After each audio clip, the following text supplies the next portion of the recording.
Hormone use ചെയ്യുന്നുണ്ട് ഈ കോഴിയിൽ നിന്ന്. അത് നമ്മൾ എപ്പോഴാണ് ഈ കുഞ്ഞുങ്ങളിലാണോ യൂസ് ചെയ്യുക, അതോ നമ്മൾ വലുതാവുമ്പോഴാണ്? എങ്ങനെയാണ് അതിൻ്റെ ഒരു രീതി? എങ്ങനെയാണ് ഈ ഹോർമോൺ എന്ന് പറയുന്നത് സംഭവം തന്നെ തെറ്റാണ്. ബ്രോയിലർ കോഴിയിൽ ഹോർമോൺ ചെയ്യുന്നത് ആരുമില്ല. അത് ചെയ്യുന്നുണ്ടെങ്കിൽ അത് ഈ ഹോർമോൺ ചെയ്യുമ്പോൾ ഈ ഹോർമോൺ മിക്സ് ചെയ്ത് വെള്ളത്തിൽ കലക്കി കൊടുക്കണമെന്ന് വിചാരിക്കും. ഇത് വയറ്റിൽ ദഹനം നടക്കില്ല. ഇത് വയറ്റിലൂടെ ലൂസായി തന്നെ പോളൂ, ശരീരത്തിൽ പിടിക്കില്ല. പിന്നെ ഇഞ്ചക്ട് ചെയ്യുമ്പോഴാണ് ശരീരത്തിൽ പിടിക്കുന്നത്. ഈ ഇഞ്ചക്ട് ചെയ്യുമ്പോൾ ശരീരത്തിൽ പിടിക്കുക എന്ന് പറയുമ്പോൾ നമ്മൾ ഈ 38 ദിവസവും ഇഞ്ചക്ട് ചെയ്യണം. അപ്പോൾ 2000 കോഴിയിൽ 1000 കോഴിയിൽ ഡെയിലി പിടിച്ച് നമ്മൾ ഇഞ്ചക്ട് ചെയ്യുകയാണെങ്കിൽ ഈ പറഞ്ഞ പോലെ 38 ദിവസം കൊണ്ട് 2200 എന്നുള്ളത് 4 കിലോ 3 കിലോയ്ക്ക് ആവാം. ഹോർമോൺ വളർച്ച കൂടും. അത് നമുക്ക് ദുഷ്കരമായതുകൊണ്ട് ഹോർമോൺ എന്ന് പറയുന്നത് വെള്ളത്തിൽ കലക്കി കൊടുക്കാൻ പറ്റില്ല, ഇഞ്ചക്റ്റിങ് മാത്രമേ പറ്റുള്ളൂ. ഈ ട്രാൻസ്ജെൻഡർമാരെ പോലെയുള്ള ആളുകൾ ഇഞ്ചക്ട് ചെയ്തിട്ട് ലക്ഷങ്ങൾ ചെലവാക്കിയിട്ടാണ് ഓരോ ഭാഗങ്ങളിൽ അവരുടേതായ രീതിയിൽ ഫീമെയിലായാലും മെയിലായാലും ഒക്കെ രൂപാന്തരപ്പെടുത്തുന്നത്. ലക്ഷങ്ങൾ ചെലവാക്കിയിരുന്നു. ഈ ഹോർമോൺ ഇപ്പൊ കോഴിക്ക് കൊടുക്കുമ്പോൾ എത്ര ലക്ഷങ്ങൾ ചെലവാക്കണം? മനസ്സിലായോ? അപ്പൊ അങ്ങനെ ഒരു സംഭവം ഹോർമോൺ എന്ന് പറയുന്ന സംഭവം ഇല്ല. ജനങ്ങളെ കബളിപ്പിക്കുന്ന രീതിയിൽ പേപ്പറിൽ പരസ്യം വരെ കൊടുക്കുന്നുണ്ട്. ഹോർമോൺ രഹിത ചിക്കൻ എന്ന് പറഞ്ഞിട്ട് വലിയ വലിയ സംഘങ്ങള് കോടികളെ ടേൺ ഓവറായി എന്നൊക്കെ പറഞ്ഞിട്ട് അവർ ചെയ്യുന്നുണ്ട്. അത് വെറും വിഡ്ഢിത്തരം. അത് വിഡ്ഢിത്തരം മാത്രമല്ല, അവര് ചെയ്യുന്നത് എന്ന് പറഞ്ഞാൽ ഹോർമോൺ രഹിത എന്നൊക്കെ പറഞ്ഞ ഒരു പരസ്യം കിട്ടി അവരിലൂടെ അത് മൂവ് ചെയ്യാനും ബിസിനസ് തന്ത്രം മാത്രമുള്ളൂ. അല്ലാണ്ട് അതിൽ ഹോർമോൺ എന്ന് പറയുന്ന സംഭവങ്ങളില്ല. സുഹൃത്തുക്കളെ നമസ്കാരം. ഓർഗാനിക് കേരളത്തിൻ്റെ പുതിയ വീഡിയോയിലേക്ക് എല്ലാവർക്കും സ്വാഗതം. ഞാനിന്ന് നിങ്ങൾക്ക് മനോഹരമായൊരു ഹൈടെക് ഫാമാണ് കാണിച്ചു തരുന്നത്. നമ്മൾ പാലക്കാട് ജില്ലയിലെ തോണിക്കടവിനടുത്ത് അല്ലേ, മണപ്പാടം എന്ന് പറഞ്ഞ സ്ഥലത്താണ് നിൽക്കുന്നത്, പാലക്കാട് ജില്ലയിൽ മലങ്കാട്. അതെ, ഇവിടെ ഇങ്ങനെ നിങ്ങൾക്ക് കാണിച്ചാൽ ഇത് ജിൻസൺ ചേട്ടനാണ്. ജിൻസൺ ചേട്ടൻ്റെ ഒരു ഹൈടെക് ഫാം. അതായത് വേണമെങ്കിൽ നമുക്ക്, ഞാൻ പല ഭാഗങ്ങളും സഞ്ചരിച്ചപ്പോഴും ഇത്രയും വൃത്തിയോടുകൂടി അല്ലെങ്കിൽ ഇത്രയും മനോഹരമായൊരു ഫാം നമുക്ക് കാണാൻ കഴിഞ്ഞിട്ടില്ല. എടുത്തു പറയേണ്ടതുണ്ട്. കാരണം ഇവിടെ പ്രധാനമായിട്ട് ചെയ്യുന്നത് 1-2 കാര്യങ്ങളാണ്. അതായത് ഒന്ന്, അദ്ദേഹം നമ്മുടെ ബ്രോയിലർ കോഴിയെ, അതായത് ചെറിയ കുട്ടികളെ വളർത്തിയെടുത്ത് ഏറ്റവും ലാഭകരമായ രീതിയിൽ ഒരു കർഷകൻ എങ്ങനെയാണ് അതിനെ ചെയ്യേണ്ടത് എന്നുള്ള കാര്യമാണ് നിങ്ങളുമായിട്ട് സംസാരിക്കുന്നത്. അതുമാത്രമല്ല, അദ്ദേഹം പ്രാവുകളെ ചെയ്യുന്നുണ്ട്, അതുപോലെ അസീല്, നാടൻ ഇനത്തിൽപ്പെട്ട അസീലിനെ ചെയ്യുന്നുണ്ട്.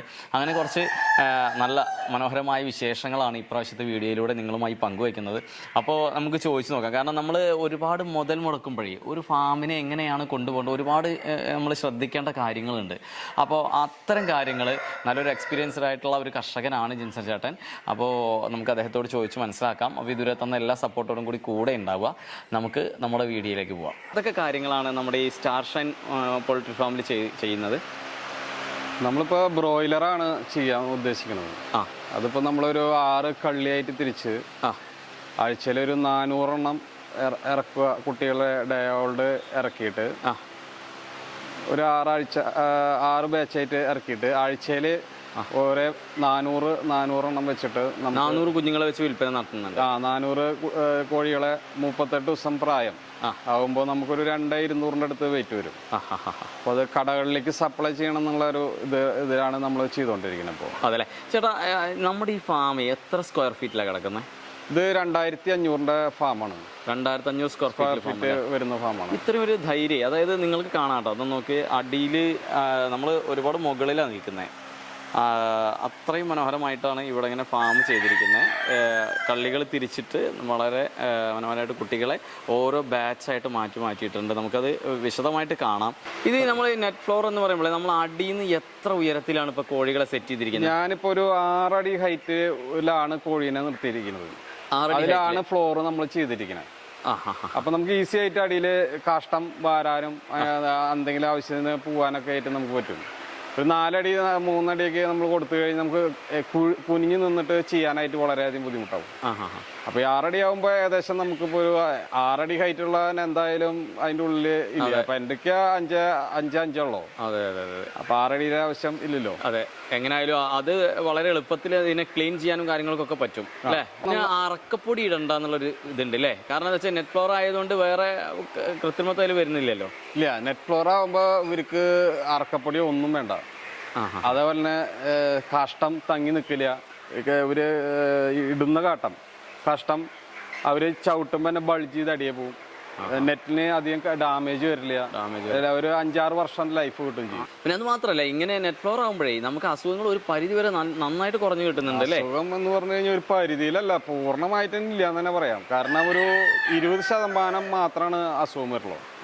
കാരണം പൊടി വരുന്നില്ല അടിയിൽ. നമ്മളെ ഇളക്കി കൊടുക്കുമ്പോഴുള്ള പൊടി, ചകിരിച്ചോറോ ചിന്തൂര് പൊടിയോ നമ്മൾ ഒരു 5-6 ദിവസം അല്ലെങ്കിൽ 2 ദിവസം കോഴി വെയിറ്റ് ആവും തോറും ഇടയ്ക്കിടയ്ക്ക് ഇളക്കി കൊടുക്കുമ്പോൾ അവരെ പൊടി അവർ ശ്വസിച്ചിട്ട് അവർക്ക് തുമ്മല്, ചീറ്റല്, അതേപോലെ തന്നെ അവർക്ക് ഒരു അസ്വസ്ഥ, സ്ട്രെസ് അനുഭവപ്പെടും. അത് ഇതിനുണ്ടാവില്ല. ഇപ്പോൾ ഒരു 400 കുട്ടികളെയാണല്ലോ ഒരാഴ്ചയിൽ നമ്മൾ കൊടുക്കുന്നത്, നമ്മൾ പുറമേക്ക് ഇറക്കുന്നത്. ഇത് ഡേ ഓൾഡ് കുട്ടികളെ കൊണ്ടുവരുമ്പോൾ നമുക്ക് വലിയൊരു ലോസ്, അതായത് കോഴിക്ക് ഇപ്പം ഇങ്ങനെ ഒരു സിസ്റ്റം വന്നിട്ട് കോഴിയുടെ മരണനിരക്ക് കുറവായിട്ട് കണ്ടിട്ടുണ്ടോ? എങ്ങനെയാണ് അതിൻ്റെ ഒരു അനുഭവം? മരണനിരക്ക് വളരെയധികം കുറവാണ്. കാരണം നമ്മൾ ഈ നെറ്റിൻ്റെ മുകളിൽ ബ്രൂഡിങ് ചെയ്യുമ്പോൾ നെറ്റിൻ്റെ മുകളിൽ ആദ്യത്തെ ഒരു ദിവസം പേപ്പർ വിരിക്കും ഫുള്ളായിട്ട്. അതിലാണ് കുട്ടികളെ കൊണ്ട് ഇറക്കുക. അതിനുശേഷം 2ാമത്തെ ദിവസം നമ്മൾ ആ വെള്ളപാത്രത്തിൻ്റെ സ്പേസ് മാത്രം പേപ്പർ വിരിക്കില്ല. അപ്പോൾ അവർ കുടിക്കുന്ന വെള്ളം കാര്യങ്ങളൊക്കെ അത് അടിയോടെ പോവും, ഡ്രൈ ആയിരിക്കും. കൂട് ഡ്രൈ ആവും, കാരണം ഈ വെള്ളം നേരെ താഴോട്ട് പോകും. പിന്നെ അതിന് മുകളിൽ പേപ്പർ ഒരു ദിവസം 2 ദിവസം ഇടയ്ക്കിടയ്ക്ക് ഇടവിട്ടിട്ട് നമ്മൾ ഇത് വിരിക്കുന്നു. വിരിച്ച് കൊടുക്കുമ്പോൾ അവർ കാഷ്ടറിനു ഇത് വലിക്കുന്നു, കടലാസ് വലിക്കുന്നു. രാത്രിയാകുമ്പോൾ നമ്മൾ ഇട്ട് കൊടുക്കുന്നു, നേരം വിളക്കുമ്പോൾ അത് മാറ്റിയിട്ട് വീണ്ടും ഇട്ട് കൊടുക്കും. 2 ദിവസം മാത്രം ബ്രൂഡിങ്ങിന് കടലാസ് ആവശ്യമുള്ളൂ. അത് കഴിഞ്ഞാൽ പിന്നെ നെറ്റുമ്പോഴാണ് നിൽക്കണ കോഴി. അതുകൊണ്ട് നമുക്ക് വേറെ ഒന്നുമില്ല. വെള്ളവും വെച്ചു കൊടുക്കുക, തീറ്റയും വെച്ചു കൊടുക്കുക, ലൈറ്റും എന്ത് വന്നാലും അതിൽ വേസ്റ്റ് ഇല്ല, നേരെ താഴോട്ട് ഒരു വേസ്റ്റും ഇല്ല. അത് നമുക്ക് കാണാൻ കഴിയും. അത് നോക്കുമ്പോൾ തന്നെ ഒരു ബാച്ച് നമ്മൾ ഒരു 1200 കോഴീന് ഞാൻ ഇട്ടു. ഇട്ടത് 38 ദിവസമായി കഴിഞ്ഞപ്പോൾ നമ്മൾ കച്ചവടക്കാരെ ഒരാളെ സമീപിച്ചു. സമീപിച്ച് കഴിഞ്ഞപ്പോൾ അവർ പറഞ്ഞു തമിഴ്നാട്ടിൽ ഇപ്പോൾ ഇവിടെ കോഴി വില കൂടുതലാണ്, തമിഴ്നാട്ടിൽ നിന്ന് എടുക്കണം. അപ്പം അതുകൊണ്ട് 38 ദിവസമായി കഴിഞ്ഞപ്പോൾ അവർ നമ്മൾ നന്നായി ചവിട്ടാന്ന് പറഞ്ഞാൽ നമ്മളെ ശരിക്കും താത്തി കെട്ടിയ പോലെ ആക്കുകയും ചെയ്തു. കഴിഞ്ഞപ്പോൾ അത് കഴിഞ്ഞ് പിന്നെ അവർ വന്നിട്ട് പിടിച്ചു, കോഴീനെ രാത്രി വന്ന് പിടിച്ചു. അവർ അന്ന് വില കുറവായിരുന്നു. അന്ന് എനിക്ക് നോക്കിയിട്ട് ആകെ നിസാര കാശ് കിട്ടിയുള്ളൂ അത്രയും കോഴികളെ. അതും മാത്രമല്ല ഒരു 80 കോഴിയോളം വ്യത്യാസം വന്നു തൂക്കത്തിൽ. അവർ വരുന്നത് കച്ചവടക്കാരെ എപ്പോഴും അവരെ ക്ലാസ്സുകളിൽ 90% ആളുകളും ക്ലാസ്സുമത്ത് കൃത്യമാണ്. ഒരു കടുകുമണി വലിപ്പം മതി അതിൻ്റെ ഉള്ള വേരിയേഷൻ കാണിക്കാനായിട്ട്. ഇപ്പോൾ പുതിയ സിസ്റ്റം മൊബൈലിൽ ക്ലിക്ക് ചെയ്ത് 5 കിലോ വെയിറ്റ് നോക്കുമ്പോൾ ഒരു ക്ലിക്ക് ചെയ്ത് കഴിഞ്ഞാൽ ബ്ലൂടൂത്ത് പോലെ കണക്ട് ചെയ്ത് കഴിഞ്ഞാൽ മൊബൈലിൽ അടിച്ചാൽ 5 കിലോ പോകും. ഇതൊന്നും കർഷകനെ സംബന്ധിച്ച്, സാധാരണ ഒരു കർഷകനാണ്, അവൻ്റെ അവിടെ ത്ലാസ് ഇല്ല, അതില്ല. അപ്പൊ ത്ലാസ് നമ്മുടെ വാങ്ങിച്ചു വെച്ച് കഴിഞ്ഞാൽ ഈ കച്ചവടക്കാർ നമ്മുടെ കയ്യിൽ നിന്ന് എടുത്തു കൊണ്ടുപോകാനായിട്ട് ബുദ്ധിമുട്ടാണ്. അവര് ഈ ത്ലാസിൽ പിടിക്കില്ല. അവരിൽ 2 ത്ലാസ് ഉണ്ടാവും. ഒന്ന് നമ്മുടെ കയ്യിൽ നിന്ന് പിടിക്കുന്നു, കടകളിലേക്ക് കറക്റ്റ് ആയിട്ടുള്ള ഒരു ത്ലാസിൽ അവർ കൊടുക്കുന്നു. അപ്പൊ നമ്മുടെ കയ്യിൽ നിന്ന് കിട്ടുന്ന കാശ് എന്ന് പറഞ്ഞു കഴിഞ്ഞാൽ ഒരു 10-20,000 ഇവര് നമ്മുടെ കയ്യിൽ നിന്ന് കോഴികളിൽ നിന്ന് തന്നെ അവര് കവർ ചെയ്യും. അവർ കവർ ചെയ്യുമ്പോൾ ഒരു 5-6 പണിക്കാരുണ്ട്. അവർക്കുള്ള ശമ്പളം, അവർക്കുള്ള ഭക്ഷണ ചെലവും മറ്റുള്ള കാര്യങ്ങളൊക്കെ നമ്മളെ പോലുള്ള ഫാമുകളിൽ നിന്ന് പിടിക്കുന്ന കോഴികളിൽ നിന്ന് അവർ ഈടാക്കും. പുതിയ അറിവട്ടോ. മുതലാളിമാർക്ക് സംബന്ധിച്ച് അവർക്ക് ഇവരും തമ്മിൽ ഭയങ്കര കണക്ഷനാണ്. അതുകൊണ്ട് കോഴീനെ പിടിക്കാനോ തമിഴ്നാടല്ല കേരളല്ല എവിടെ പിടിക്കാനും കോഴീനെ പിടിക്കാനായിട്ട് 6-7 പണിക്കാര് എപ്പോൾ വിളിച്ചാലും കിട്ടും. കാരണം അവര് കോഴിവണ്ടി ശ്രദ്ധിക്കുക, എന്നും സപ്ലൈ ഉള്ള കോഴിക്കാരാവും. അവർക്ക് എപ്പോഴും 6-7 പണിക്കാർ എപ്പോഴും ഉണ്ടാവും. ഒരു മാറ്റം ഉണ്ടാവില്ല, അവർ സ്ഥിരമായിട്ടുണ്ടാവും. കാരണം അവർക്ക് മദ്യം കഴിക്കാനും ഭക്ഷണവും എല്ലാ കാര്യങ്ങളും പൈസ ഇങ്ങനെയുള്ള സ്ഥലങ്ങളിൽ നിന്ന് കിട്ടും. അപ്പൊ നമുക്ക് പറഞ്ഞു കഴിഞ്ഞാൽ ഒരു 100 കിലോ 150 കിലോ ഒക്കെ വ്യത്യാസം. അത് മാത്രമല്ല ഫാം റേറ്റ് ഇപ്പൊ 115 രൂപയാണെങ്കിൽ അവർ കട്ടിങ് എന്നൊക്കെ പറഞ്ഞിട്ട് ഒരു 3 രൂപ 4 രൂപ കുറച്ചിട്ടാണ് അവർ പിടിക്കുക. ഈ 4 രൂപ നമ്മുടെ കയ്യിൽ നിന്ന് ഫാം റേറ്റിനായിട്ടും വീണ്ടും കുറഞ്ഞു, വീണ്ടും 4 രൂപ 3 രൂപ താത്തിയിട്ട് അവർ പിടിക്കുക. റെഡി ക്യാഷ് ആണെന്നൊക്കെ പറഞ്ഞിട്ട്. റെഡി ക്യാഷ് അല്ലെങ്കിൽ അവർ ഫാം റേറ്റിൽ നിന്ന് 1 രൂപ താത്തിയിട്ടാണ് പിടിക്കുക. അപ്പൊ അങ്ങനെയുള്ള ഇവരുടെ തേർവാഴ്ചകളാണ്, ഇവരുടേതായ രീതിയിലുള്ള തോന്നിവാസങ്ങളാണ് ഇപ്പൊ കേരളത്തിൽ. അത് പണ്ട് മുതലേ ഉള്ളതാണ് നടന്നുകൊണ്ടിരിക്കുന്നത്. അതിനെ മറികടക്കാൻ വേണ്ടിയിട്ടാണ് ഇപ്പൊ ഞാൻ ചെയ്യണത്. നമ്മുടെ കോഴീനെ 400 എണ്ണം ഒരു 5-6 കട പിടിച്ചു കഴിഞ്ഞാൽ വെള്ളി ശനി ഞായർ എന്നുള്ള രീതിയിൽ നമ്മളൊരു 3 ദിവസം ഒരു 5-6 കടകൾ സപ്ലൈ ചെയ്ത് കഴിഞ്ഞാൽ നമ്മുടെ കോഴി ചിലവാകും. അതേപോലെ അൽഫാമിന്റെ ടീമുകളായിട്ട് ഞാൻ സംസാരിച്ചിട്ടുണ്ട്. അൽഫാമിനാണോ കൂടുതലായിട്ട് നമ്മുടെ കോഴികൾ? അൽഫാമിന് കൂടുതലായിട്ട് പോകണമെന്ന് പറഞ്ഞു കഴിഞ്ഞാൽ അത് സംസാരിച്ചിട്ടില്ല. അവരായിട്ട് സംസാരിച്ചിട്ടുണ്ട്, പക്ഷെ അത് ഡീലായിട്ടില്ല. അപ്പൊ അങ്ങനെയാണ് കാര്യം. ഇതെല്ലാം ശരിക്കും ഒരു ബ്രോയിലർ കർഷകൻ നേരിടുന്ന ഏറ്റവും വലിയ പ്രശ്നങ്ങളാണ്. ഇതില് പറയുകയാണെന്ന് വെച്ച് കഴിഞ്ഞാൽ നമുക്ക് ഒരു കോഴി ഷോപ്പ് ഇടുകയാണെങ്കിൽ നമുക്ക് നമ്മുടെ അവിടെയുള്ള ചിക്കനെ കൊടുക്കാൻ പറ്റും. അതെ അതെ. അത് നമുക്ക് സ്ഥിരം ഇല്ലെങ്കിലും നമ്മുടെ അവിടെ ഉണ്ടാകുന്ന ബാച്ചിൽ നിന്ന് നമുക്ക് ഉള്ളത് കഴിഞ്ഞിട്ട് ബാക്കിയുള്ളത് വാങ്ങിച്ചാൽ മതിയല്ലോ. അതോളാം. നമ്മളെല്ലാ മേഖലയും നമ്മൾ കൈവശം നോക്കുന്നുണ്ട്. നമ്മള് ഏതായാലും വിജയിക്കാണ്ടിരിക്കാൻ പറ്റില്ലല്ലോ. കാരണം ഇത് ഒരു ഉപജീവന മാർഗമാണ്. പിന്നെ ഒരു ജീവിതം നടന്നു പോണു, ഒരു കുടുംബം കഴിഞ്ഞു പോണു എന്നുള്ള ഒരു രീതി മാത്രമേ ഉള്ളൂ. അല്ല കോടികളൊന്നും ഇതിൽ സമ്പാദിക്കാൻ പാടില്ല. സമ്പാദിക്കാൻ പറ്റില്ല. നമുക്ക് നമ്മളെ കോഴികളൊന്ന് കണ്ടു നോക്കിയാലോ എന്നാ? ആയിക്കോട്ടെ ആയിക്കോട്ടെ. ഡേ ഓൾഡ് കുഞ്ഞുങ്ങളെ നമ്മൾ എടുക്കുന്നത്. ഇതിപ്പോ ഡേ ഓൾഡ് 5 ദിവസം പ്രായമായി. അപ്പോ നമ്മള് ഇതാണ് നമ്മുടെ സിസ്റ്റം. കണ്ടോ, അവര് എന്തൊരു ഹാപ്പിയാണ്. ഇതില് എത്ര കുഞ്ഞുങ്ങളുണ്ട്? ഇതില് 200 എണ്ണം, 400 എണ്ണത്തിന്റെ ബ്രൂഡറാണ്. അതിൽ നമ്മളിപ്പോ ചൂടിന്റെ ഒരു അവസ്ഥ കാരണം നമ്മള് 2 ഡിവൈഡ് ചെയ്തിട്ടേക്കാണ്. ശരി. ഇതിൽ 200, അതിൽ 200 ആയിട്ട്. ഇത് 5 ദിവസമായി അല്ലേ? ഇതിപ്പോ 5 ദിവസമായി. ഇപ്പൊ ലെസോട്ട വാക്സിൻ കൊടുത്തു. ഇന്നൊക്കെ 5-ാമത്തെ ദിവസം ആവണുള്ളൂ. പക്ഷെ നമ്മള് വരുന്ന ഒരു ദിവസം എന്തായാലും വിരിച്ചിൽ കഴിഞ്ഞ് വരണതല്ല. അപ്പൊ അതിനൊരു ദിവസം കണക്കൂട്ടി 5. ഇപ്പൊ ലെസോട്ട നമ്മള് കൊടുത്തു അല്ലേ? ഇത് നമ്മള് 4 വാക്സിൻ കൊടുക്കുവോ എങ്ങനെ? ഇല്ല, നമ്മള് ലെസോട്ട എടുക്കും. അത് കഴിഞ്ഞ് ഒരു 14 ദിവസം കഴിയുമ്പോൾ നമ്മള് IBD വാക്സിൻ കൊടുക്കണം. സാധാരണ അത് മറ്റുള്ള ഫാമുകളിൽ കൊടുക്കണ്ടോ എന്നുള്ളത് എനിക്കറിയില്ല. ചിലർ കൊടുക്കണ്ടായിരിക്കും. അപ്പൊ അതും കൂടി കൊടുക്കും. അപ്പൊ അതിന്റെ ഒരു ഇതും കൂടി അണുക്കളും കൂടി കയറി കഴിഞ്ഞാൽ അവർക്ക് പ്രതിരോധ ശേഷി. ഈ 2 നമ്മൾ കൊടുക്കുള്ളൂ അല്ലേ ജിംസ് ചേട്ടാ? ഇത് നമ്മുടെ അടുത്ത ബാച്ച്, അതായത് നമ്മുടെ ഇത് 14 ദിവസമായിട്ടുള്ള ബാച്ചാണ്. ഇത് നമുക്ക് ഒരു 380 ഗ്രാം വെയിറ്റ് ആയിട്ടുണ്ട്.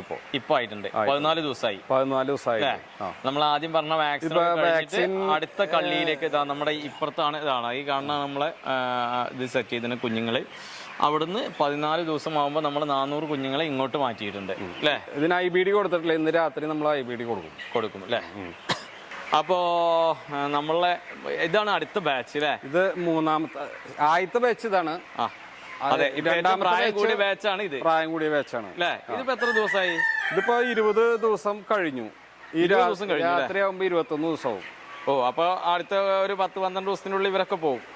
12 പോരാ, 38 ദിവസം വേണ്ട. 38 ദിവസമാണല്ലോ. 21 ആവറേജ് ഒരു 900-950 ഗ്രാമിന്റെ അടുത്തായി ആയിട്ടുണ്ട്. ഏറ്റവും കുറവ് 800 ഗ്രാം ആയിട്ടുണ്ട്.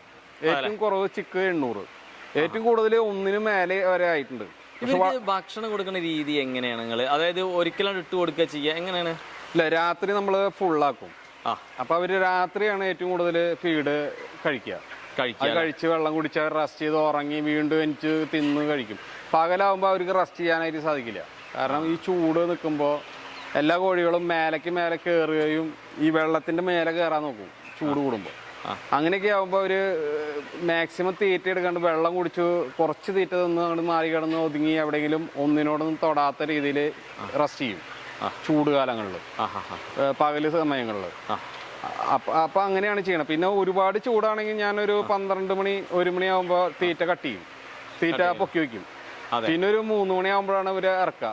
വല്ലാണ്ട് തന്നെ വെള്ളം കുടിച്ചാലും ബുദ്ധിമുട്ടാണ്. അപ്പൊ വയറിനൊരു ഗ്യാസ് കയറും. അപ്പൊ കുറച്ച് കഴിയുമ്പോൾ ഇറക്കി വെച്ചു കൊടുക്കും. അതിന്റെ ഇതേ കാണുന്ന വാട്ടർ ടാങ്കാണ് ഈ വ്യത്യസ്തത. കാരണം സാധാരണ നമ്മള് ടാങ്ക് വാങ്ങിക്കുമ്പോൾ അടി പരന്നിട്ടുള്ളതായിരിക്കും. അതിൽ വേസ്റ്റ് അല്ലെങ്കിൽ അഴുക്ക്, കരട്, ചെളിയൊക്കെ അടിഞ്ഞു. നമ്മളെ ഇറങ്ങി നിന്നിട്ട് വേണം 1000-ന്റെ ടാങ്ക് അല്ലെങ്കിൽ 500-ന്റെ ടാങ്ക് ആയാലും കഴുകാനായിട്ട്. ഇതാവുമ്പോ നമുക്ക് വാൽവ് തുറന്നു വിട്ട് തുറക്കുന്ന തരത്തിലുള്ള വാൽവാണ്. അപ്പൊ അത് അടി തുറന്നു വിട്ട അഴുക്കുകൾ കംപ്ലീറ്റ് പോവും. പിന്നെ നമ്മൾ ഇടയ്ക്കിടയ്ക്ക് കയറി നോക്കുമ്പോ വെള്ളത്തിന്റെ വ്യത്യാസങ്ങൾ ഉണ്ടെങ്കിൽ നമ്മള് ബ്രഷ് വെച്ച് നീളത്തിലുള്ള ബ്രഷ് വെച്ച് കഴുകി വൃത്തിയാക്കി നമ്മൾ വാൽവ്. വേറെ ഇത് കൂടിയല്ലോ, കംപ്ലീറ്റ് ഓടാണ് അല്ലേ?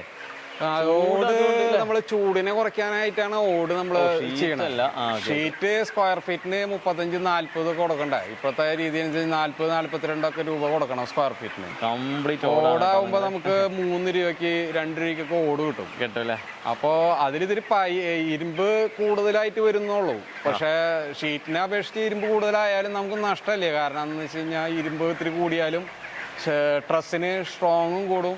അതേപോലെ തന്നെ ചെലവ് എന്ന് പറഞ്ഞു കഴിഞ്ഞാൽ ഷീറ്റിനെ അപേക്ഷിച്ച് ഏകദേശം അടുത്താണെങ്കിൽ തോന്നണു. ഷീറ്റ് ആകുമ്പോൾ പെട്ടെന്ന് പണി കഴിയും. പക്ഷേ എങ്കിലും വലിയ ചൂട് അനുഭവപ്പെടുന്നില്ല അല്ലേ? ചൂട് കുറവുണ്ടാവും. ഞാൻ എക്സോസ്റ്റ് ഫാനൊക്കെ മുകളിൽ ഫിറ്റ് ചെയ്തിട്ടുണ്ട്. പിന്നെ അതേപോലെ നമ്മളെ ഈ വാട്ടർ സിസ്റ്റം ഇതാണ്. ഇത് എല്ലായിടത്തും പൈപ്പ് കൊടുത്തിട്ടുണ്ട് അല്ലേ? പൈപ്പിന് ഓരോ ലൈനും നമ്മൾ സെപ്പറേറ്റ് വാൽവ് സെറ്റ് ചെയ്തേക്കുക.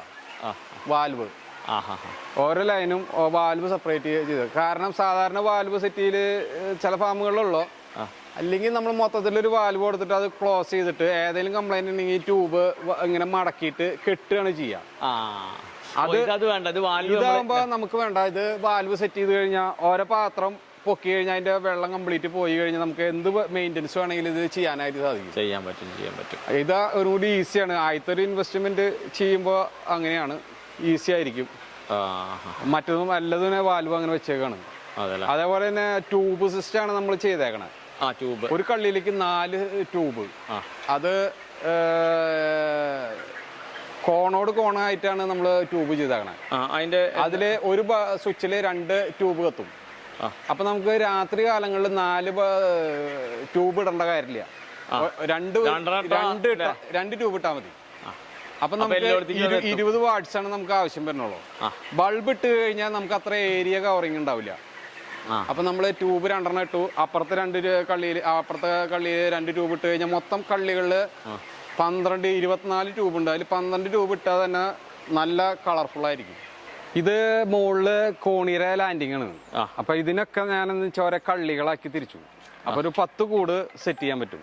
10 ആണല്ലേ? 6 3 18 സ്ക്വയർ ഫീറ്റ് ഒരു കള്ളി ഉണ്ട്. അങ്ങനെ 10 കൂട് നമുക്ക് സെറ്റ് ചെയ്യാൻ പറ്റും. അത്രയും നന്നായിട്ട് നോക്കി നോക്കും. നിങ്ങൾ എത്ര നന്നായിട്ട് അറിയാം. ഇതിനൊക്കെ ഡിവൈഡിങ് ഇടാനായിട്ട് സാധിക്കും. ഇതൊക്കെ കോഴികളെ അത് ഞാൻ കാണിച്ചു തരാം. അത് ഓരോന്നിനും അങ്ങനെ ഇട്ട് നമുക്ക് തിരിക്കാൻ പറ്റും. ഓപ്പൺ ആക്കണമെങ്കിൽ ഓപ്പൺ ആക്കി ഇടാൻ പറ്റും. വേണ്ട, ഇതൊരു കള്ളിയായിട്ട് തിരിച്ചു. കൂടാണ്ട ഡിവൈഡിങ് കൊടുത്തു. അതേപോലെ അവിടെയും കൊടുത്തു. അപ്പൊ ഇതില് വേണമെന്ന് വെച്ചാൽ ഒരു കുറച്ച് കോഴീനെ ഇടാം. ഇതില് 18 കോഴിയോളം വേണമെങ്കിൽ ഇടാനായിട്ട് സാധിക്കും. ഒരു ഡിവൈഡിങ് ആയി.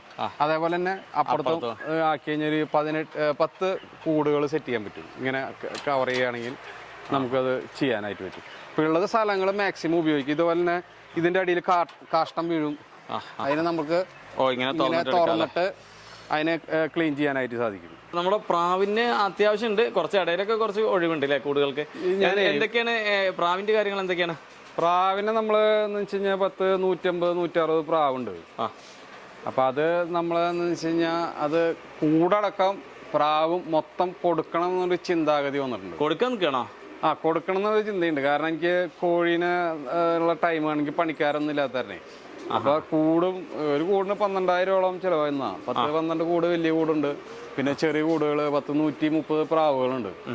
അതിന് മൊത്തത്തിൽ ആരെങ്കിലും ഉണ്ടെന്ന് വെച്ചാൽ കൂടടക്കം നമ്മളൊരു കാര്യം നമ്പർ കൊടുക്കൂല ആവശ്യക്കാരെങ്കിലും ഉണ്ടെങ്കിലേ. വെറുതെ ഫോട്ടോയും വീഡിയോയും ഞാൻ അയച്ചു തരില്ല. ആവശ്യക്കാർക്കുണ്ടെങ്കിൽ വരാം, ചോദിക്കാം, താല്പര്യം ഉണ്ടെങ്കിൽ വാങ്ങിക്കാം. അല്ലാതെ വീഡിയോ അയച്ച ഫോട്ടോ ആവശ്യമില്ലാണ്ട് വിളിക്കും വേണ്ട. സമയമില്ല, ഒന്നുമില്ല. നമ്മള് ഇതാവുകയാണെങ്കിൽ കൊടുക്കും. സിംഗിൾ ആയിട്ട് കൊടുക്കാനായിട്ട് ഉദ്ദേശിക്കുന്നില്ല. 4 ജോഡി 5 ജോഡി ആയിട്ട് കൊടുക്കാനായിട്ട് ആവശ്യമുണ്ടെങ്കിൽ വന്നാൽ കൊടുക്കും. അപ്പൊ അതിന് വിലയാവും. ഇല്ലെങ്കിൽ ഒരു പീസിന് 300 രൂപ വെച്ചിട്ട് കൊടുക്കും. സുഹൃത്തുക്കൾ, അപ്പോൾ നിങ്ങൾ നമ്മുടെ ജിൻസൺ ചേട്ടൻ്റെ ഈ മനോഹരമായ ഫാം കണ്ടല്ലോ. നോക്കൂ, ഞാൻ ഇതുവരെ സഞ്ചരിച്ചതിൽ ഏറ്റവും വൃത്തിയോടെയുള്ളതും, അതായത് നമുക്കൊരു ഫാമിൻ്റെ ഉള്ളിൽ ചെന്നാൽ പല പല പ്രശ്നങ്ങളുണ്ടായിരിക്കും. അതായത് മണം, അല്ലെങ്കിൽ അവിടുത്തെ ഒരു വൃത്തിയില്ലായ്മ, ഇങ്ങനെ പല കാര്യങ്ങളുണ്ട്. അതെല്ലാം എന്താ പറയുക, ഇവിടെ വരുമ്പോൾ നമുക്കൊരു ഫാമിൽ വന്നിരിക്കാൻ തോന്നില്ല. നമുക്ക് അത്രത്തോളം മനോഹരമാണ്. നമുക്ക് ആ കോഴികളുടെ കൂടെയൊക്കെ നിൽക്കുമ്പോഴേ വളരെ റിലാക്സാണ് നമ്മൾ. അപ്പോൾ അത് അദ്ദേഹത്തിൻ്റെ ഒരു കൺസെപ്റ്റാണ്. അദ്ദേഹത്തിൻ്റെ ഒരു വലിയൊരു ഭാവനയും ഇതിലുണ്ട്. പറഞ്ഞു കേട്ടില്ല, അദ്ദേഹത്തിൻ്റെ ഡിസൈനാണ് ഇവിടെ ഇങ്ങനെ ചെയ്തിരിക്കുന്നതെല്ലാം. അതുമാത്രമല്ല, ഒരു ബിസിനസ്സുകാരൻ, നമ്മളൊരു ബിസിനസ് ചെയ്യുമ്പോൾ അത് ഫാമിംഗ് ആയാലും ഏതായാലും ശരി, അതിലെത്രത്തോളം നമ്മൾ മനസ്സർപ്പിക്കണം എന്നുള്ളതിൻ്റെ ഏറ്റവും വലിയ ഉദാഹരണം കൂടിയാണ് ജിൻസൺ ചേട്ടൻ. കാരണം അദ്ദേഹത്തിൻ്റെ സംസാരത്തിൽ നിങ്ങൾക്ക് മനസ്സിലാക്കാം, ഒരു കാര്യം ചെയ്യുമ്പോൾ അതിൻ്റെ A to Z അദ്ദേഹം പഠിച്ച് മനസ്സിലാക്കി അതിൽ തന്നെയുള്ള ഏറ്റവും വലിയ കള്ളത്തരങ്ങളെ മറികടന്നുകൊണ്ട് എങ്ങനെ ഒരു ഫാമിനെ നല്ല നിലയിലേക്ക് എത്തിക്കാം എന്നതിൻ്റെ ഏറ്റവും വലിയ ഉദാഹരണമാണ് നമ്മുടെ ഈ ജിൻസൺ ചേട്ടൻ്റെ ഈ ഫാം. അപ്പോൾ തീർച്ചയായിട്ടും നിങ്ങൾ അദ്ദേഹത്തെ കോൺടാക്ട് ചെയ്യണം. ഞാൻ സ്ഥിരം നമ്മുടെ വീഡിയോയിൽ കൊടുക്കുന്ന പോലെ അദ്ദേഹത്തിൻ്റെ നമ്പർ കൊടുക്കുന്നുണ്ട്. നിങ്ങൾക്ക് ഒരുപാട് കാര്യങ്ങൾ പഠിക്കാനുണ്ട് ജിൻസൺ ചേട്ടനെ പരിചയപ്പെടുകയാണെങ്കിൽ. അപ്പോൾ അതൊരു ചെറിയ ഇതാവില്ല, നിങ്ങൾക്ക് വലിയൊരു മുതൽക്കൂട്ട് തന്നെയാവും. അപ്പോൾ ഇദ്ദേഹത്തെ പോലെയുള്ള കർഷകർ തന്നെയാണ് ലോകത്തൊട്ടാകെ എത്തേണ്ടത്. തീർച്ചയായിട്ടും നമ്മുടെ ഈ വീഡിയോ എല്ലാവരിലേക്കും എത്തിക്കുക. അദ്ദേഹത്തെ പോലെയുള്ള ആളുകൾ ഇതുപോലെ ഇനിയും ഒരുപാട് ഉയരങ്ങളിൽ എത്തട്ടെ. നമുക്ക് ഒട്ടും വൈകാതെ അടുത്തൊരു വീഡിയോയിൽ വീണ്ടും കാണാം.